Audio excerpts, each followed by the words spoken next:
আসসালামু আলাইকুম। বাংলার সংবাদে সবাইকে স্বাগত জানাচ্ছি। আমি নাইম ফাথুম মুবিন। সংবাদ শিরোনাম। বাংলাদেশের সর্বশেষ গুরুত্বপূর্ণ আপডেট সংবাদে আপনাকে স্বাগত। শুরুতেই সংবাদ শিরোনাম, পরে বিস্তারিত। শুরুতেই জানিয়ে দিব, শেখ হাসিনাকে আশ্রয় দিয়ে ভারত ভালো কিছু করেনি বললেন মির্জা ফখরুল। শেখ হাসিনাকে ভারতের সরকার আশ্রয় দিয়ে ভালো কিছু করেনি বলে মন্তব্য করেছেন বিএনপির মহাসচিব মির্জা ফখরুল ইসলাম আলমগীর। আজ গাজীপুরের কোনাবাড়িতে শ্রমিক সমাবেশে তিনি এসব কথা বলেছেন। মির্জা ফখরুল বলেন, ভারতকে আমরা বলেছি যে গণহত্যা করেছে তাকে জায়গা দেবেন না, তারা এখনো কথা শোনেনি। তাই অন্তর্বর্তীকালীন সরকারকে বলছি, ভারতকে চিঠি দিতে হবে যাতে তারা শেখ হাসিনাকে বাংলাদেশের হাতে তুলে দেয়। এরপর জানিয়ে দিব, ইসলামী দলগুলো অচিরেই এক হবে বললেন রেজাউল করিম।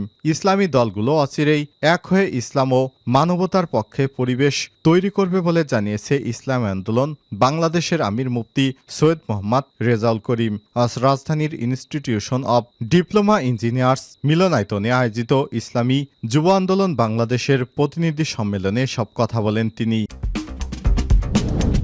এবারে জানাবো, সাবেক এমপি শাহজাহান খান হত্যায় ৩৬ জনের বিরুদ্ধে মামলা। পটুয়াখালী জেলা বিএনপির সাবেক সাধারণ সম্পাদক ও পটুয়াখালী-৩ গলাচিপা দশমিয়া উপজেলা আসনের সাবেক সংসদ সদস্য শাহজাহান খানের উপর হামলা এবং পরবর্তীতে চিকিৎসাধীন অবস্থায় মৃত্যুর ঘটনায় পটুয়াখালী সদর থানায় একটি হত্যা মামলা দায়ের করা হয়েছে।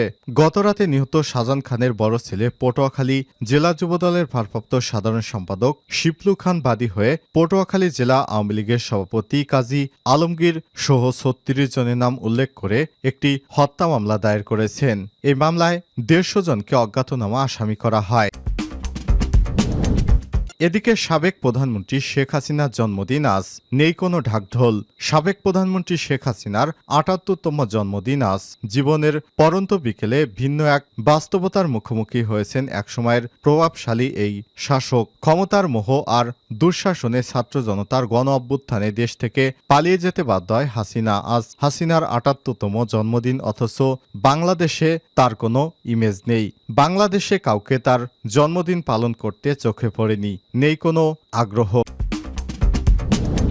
দিকে ভারত থেকে ছাড়া হচ্ছে লাখ লাখ কিউসেক পানি। তিস্তায় পুনরায় বন্যার শঙ্কা। পাহাড়ে লাগাতার ধস আর বৃষ্টিতে বিপর্যস্ত উত্তরবঙ্গের পাহাড় থেকে সমতল একটানা ভারী বৃষ্টিতে ভয়ঙ্কর রূপ ধারণ করেছে তিস্তা।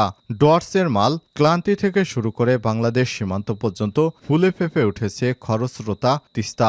মালিতে তিস্তা নদীর জল গ্রাস করছে পশ্চিমবঙ্গের সঙ্গে সিকিমের জাতীয় সংযোগ সড়ক ১০ নম্বর জাতীয় সড়ক। তিস্তা বাজারেও এই পরিস্থিতি। জলঢাকা নদীর অসংরক্ষিত এলাকায় লাল সতর্কতা জারি করা হয়েছে এবং বাংলাদেশের অংশে তিস্তার গেট খুলে দিয়েছে ভারত। এতে বাংলাদেশের ভিতরে প্রবেশ করছে লাখ লাখ কিউসেক পানি। এতে বাংলাদেশের রংপুর বিভাগে বিভিন্ন এলাকায় বন্যার আভাস দেখা দিয়েছে।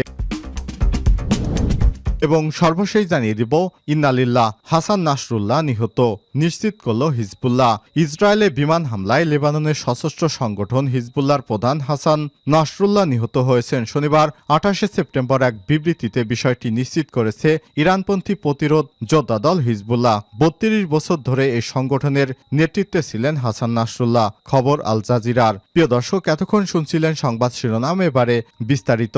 তবে তার আগে বন্ধুরা, অনুরোধ থাকবে এই সংবাদটিতে একটি লাইক দিন। এই চ্যানেলে আপনি নতুন হয়ে থাকলে আমাদের সংবাদটি দেখতে দেখতে চ্যানেলটি সাবস্ক্রাইব করে রাখুন, যাতে করে বন্ধুরা আমাদের পরবর্তী লেটেস্ট আপডেট সংবাদগুলো সবার আগে আপনার কাছে পৌঁছে যায়। কমেন্ট করে আপনার মূল্যবান মতামত জানিয়ে দিন বন্ধুরা, আপনি বিশ্বের কোন দেশ থেকে আমাদের সংবাদটি দেখছেন এবং শুনছেন।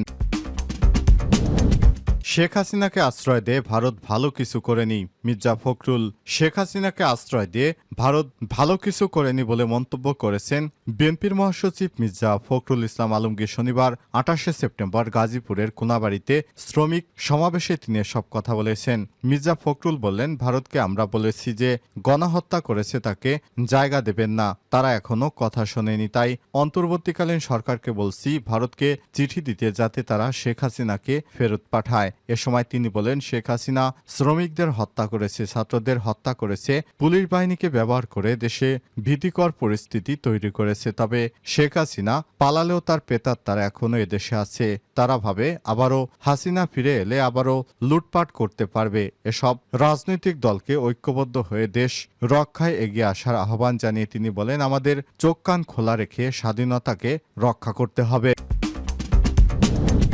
সাবেক প্রধানমন্ত্রী শেখ হাসিনার জন্মদিন আজ, নেই কোনো ঢাকঢোল। সাবেক প্রধানমন্ত্রী শেখ হাসিনার ৭৮তম জন্মদিন আজ। জীবনের পরন্ত বিকেলে ভিন্ন এক বাস্তবতার মুখোমুখি এক সময়ের পরাক্রমশালী এই শাসক। ক্ষমতার মোহ আর দুঃশাসন, ছাত্র জনতার অভ্যুত্থানে দেশ থেকে বাধ্য হন শেখ হাসিনা। বিরুদ্ধ মত দমন, গুমখুন নাকি ষড়যন্ত্র, যে কারণেই তাকে দেশ ছাড়তে হোক না কেন, তার অনুপস্থিতিতে বঙ্গবন্ধুর গড়া দল আওয়ামী লীগ পার করছে সবচেয়ে কঠিন সময়। এমন প্রেক্ষাপটে সাবেক প্রধানমন্ত্রীর জন্মদিন পালনে দেশবাসীর প্রতি আহ্বান জানিয়েছে দলটি। রাজধানীতে আঁকা গ্রাফিতিতে ক্ষোভ আর ঘৃণার প্রতিচ্ছবি গণভবনের দেয়ালগুলোতে যেন সাক্ষ্য দিচ্ছে দীর্ঘ স্বৈরতন্ত্রের। অনেকবারই জন্মদিন পালন করেছে বিদেশে। জাতিসংঘের সাধারণ অধিবেশনে যোগ দিতে গিয়ে ঠিক এই সময়টাতে ছেলে সজীব ওয়াজেদ জয়ের সঙ্গে ছুটি কাটাতেন যুক্তরাষ্ট্রে। এবারও তিনি আছেন প্রবাসেই, তবে ভিন্ন বাস্তবতার মুখে ভারতে। মাত্র ৩৩ বছর বয়সে প্রবাস থেকে ফিরে বঙ্গবন্ধুর হাতে গড়া দল আওয়ামী লীগের দায়িত্ব নেন শেখ হাসিনা। কিন্তু ক্ষমতার মোহ আর দুঃশাসনে পলাতক সরকার প্রধানদের তালিকায় নাম লিখান তিনি। আওয়ামী লীগের দায়িত্ব নিয়ে পূর্ণ মেয়াদে ৪ বার দেশের প্রধানমন্ত্রী হয়েছিলেন হাসিনা। যদিও ৩টি নির্বাচন শুধু প্রশ্নবিদ্ধই ছিল না, ছিল গণতন্ত্র রক্ষার নামে এক ব্যক্তির হাতে ক্ষমতা কুক্ষিগত করা সব আয়োজন। ২ দফা সেই চেষ্টার সফল হলেও শেষ রক্ষা হয়নি তার। দ্বাদশ জাতীয় সংসদে মধুচন্দ্রিমা কাটার আগেই ছাত্র জনতার অভ্যুত্থানের মুখে শুধু ক্ষমতাচ্যুতই হননি, হয়েছেন দেশ ছাড়াও। যদিও এখনো তিনি ইসলামী দলগুলো অচিরেই এক হবে, রেজাউল করিম।